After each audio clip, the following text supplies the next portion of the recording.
Okay, stand. Over I'm the going to side herd here? them right through here. Want me to stand back? Yeah. Okay. Are you on? Yes. Okay. So, I'm going to let the duckies out.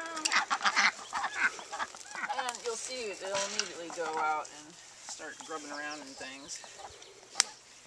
These are what we use for herding. We could just, and we do let them just range in this whole entire area. We've fenced the outer boundaries. But I do like to, and these guys have a job too.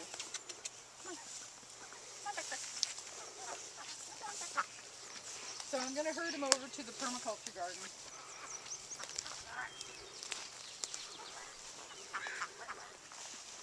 They get kind of excited about that too. I've never seen anybody herd ducks before, so. So you can use this, you can move them like that way, move them back that way. And once they, they know the path is there, they'll just kind of run for it once they extend it.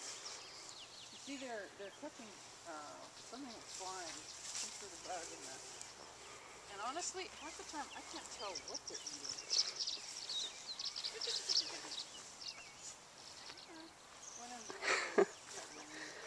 So there we go, into one of the beds. I have these, coming closer, I have these cut off ice cream, I don't know how many gallon containers those are. You can see in there, all over the garden. And those are for them to get their beaks clean. Oh, cute.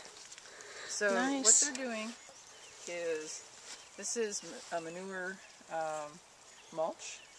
So it's got cow manure and straw. And there are a lot of worms in there. I've also got some things planted right, this particular bed that you're looking at is where we have overwintered kale that we're still eating. Plus we have beehives back there, and the blooms are feeding the bees. In fact, they're covered in bees already this morning, which is kind of nice. unusual. It's actually a nice enough, warm enough day for them to get out early. Are those Terry's hives over there? Yeah. Nice. Two of them. And they're starter hives, so they really need food. So one of the reasons the ducks really like it underneath these big plants is because the two major predators we have here on the farm are raccoons and bald eagles. Yes, I was going to ask about that. These guys, now that they're able to be at large, they're very savvy about the birds. They can tell the difference between a seagull and a turkey vulture and hawk and the eagles. The hawks and the eagles, as soon as there is an eagle flying overhead, even if it makes no sound, all three of them stop, completely still, and then they'll roll their heads like this, one eye going up. Oh, wow. And they'll just watch. It's really wild. So, they know when they're around, and they will just stay still. Their coloring, they used to be a darker brown, but they bleached out in the sun. But their coloring is such that if these guys decide to be still, we can hardly find them in our own gardens. Wow. So they're kind of nice camouflage. Yeah. Naturally. Yeah. Well, good. So you haven't lost any. This is what you started out with? This is what we started out with. We're about to get some more. We got some 4-H kids who have a duck project to do at the fair, the Tillamook County Fair this year. They have gotten Welsh Harlequin ducks, which are also an egg-laying breed, but they're a rarer breed. And one of the ideas for this project was to be raising ducks that are becoming uncommon, or it's like to keep that particular strain going, because they were developed for specific purposes that are really good for people who are growing their own food.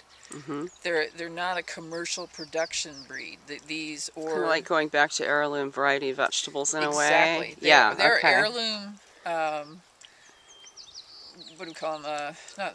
They're like the older breeds that. Heirloom breeds. Yeah.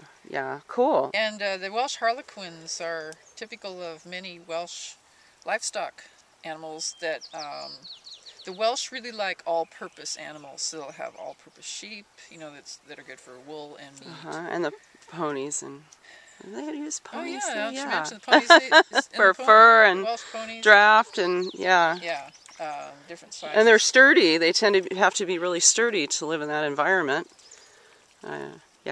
But again, it's the householder's scale of animal husbandry. We don't need animals that are going to grow into whatever in 2 seconds. Yeah. You know, you have a little more luxury of time if you're not raising them for a profit.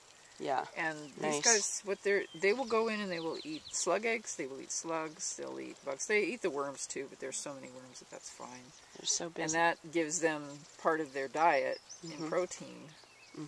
And you get to eat it in the eggs. That's right.